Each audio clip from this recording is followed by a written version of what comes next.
Well, new video today of the chaos at the border. Border agents literally cutting the razor wire to let illegal immigrants in. And just miles away from where Homeland Security Secretary Alejandro Mayorkas met with the president of Honduras today near the border is an illegal immigrant town. That's right, I said an illegal immigrant town. A developer is reportedly selling border crossers home plots without asking them for any documentation.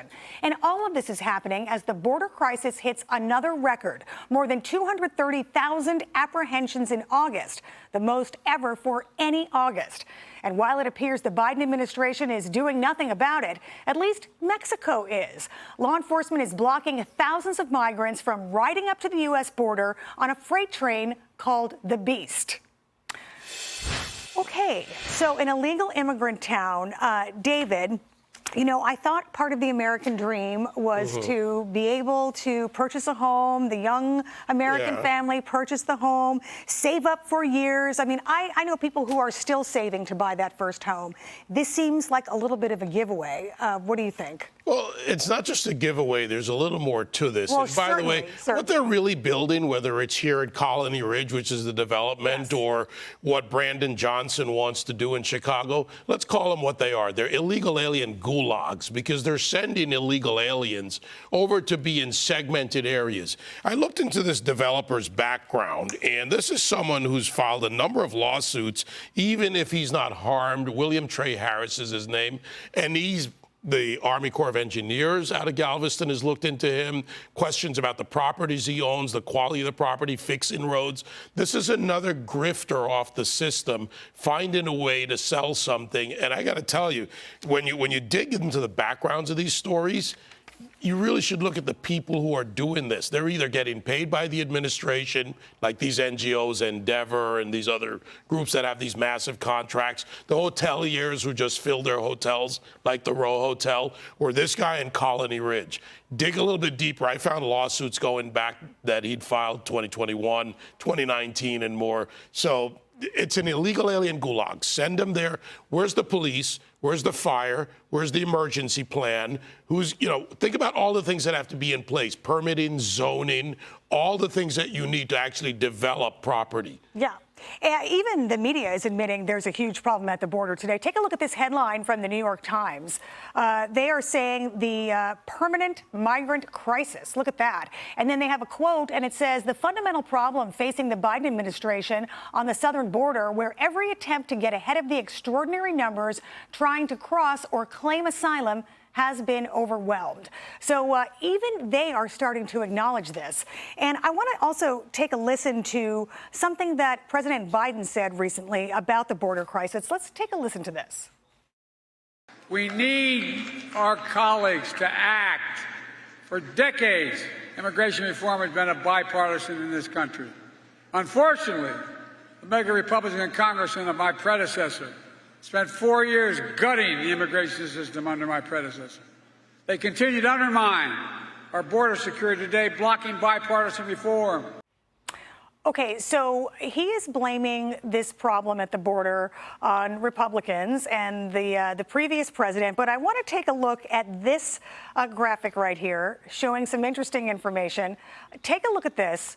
The yellow line you see at the bottom, that's 2020 under President Trump. Red, blue, green lines, those are the years under Biden. So it kind of brings some questions about what the president says. Lisa, what do you think about that? Well, he's a liar, right? I mean, he started this crisis intentionally, and he's continuing to drive it, and the media is still not being honest about what's actually happening here. In fact, they try to shut down the truth.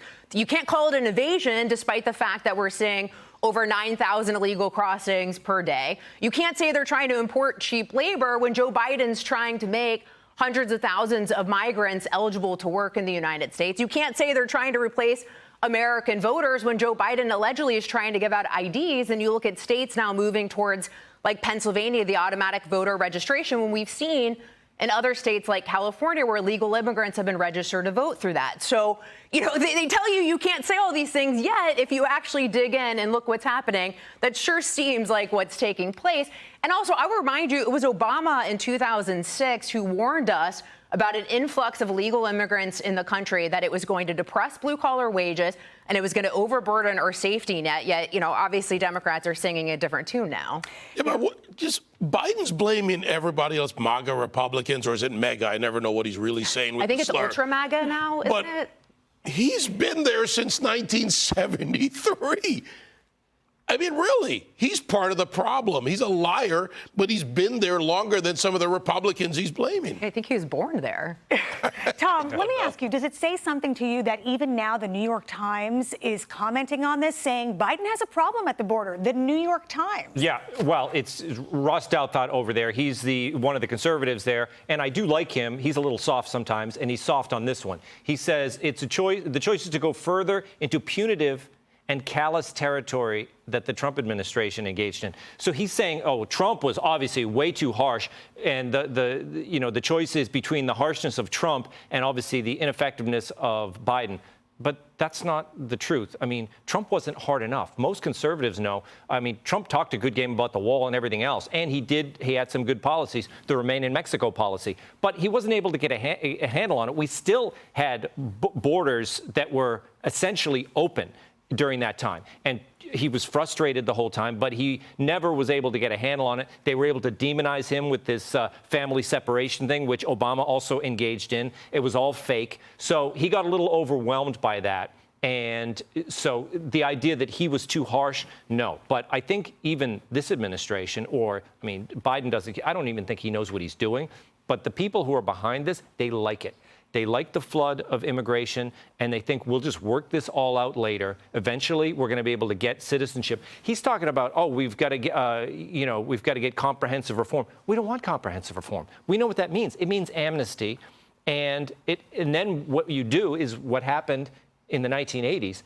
Gave amnesty to all these illegal aliens, and then we said, okay, we started fresh, now we're going to secure the border. They didn't do it. Yeah. So it just happens all over again. Well, it's just a magnet. It just invites more and more illegal immigration when you do that. I mean, honestly, we need to shut down the border and shut down immigration until we get a handle on this, to be perfectly honest. I mean, it really is. You could create entire new states based off of the amount of people that have come here under Joe Biden. This city alone that they're creating, this illegal immigrant town, is the size of Washington, D.C. Shipped here by Joe Biden, by the way, over 100,000. Hey, Sean Hannity here. Hey, click here to subscribe to Fox News YouTube page and catch our hottest interviews and most compelling analysis. You will not get it anywhere else.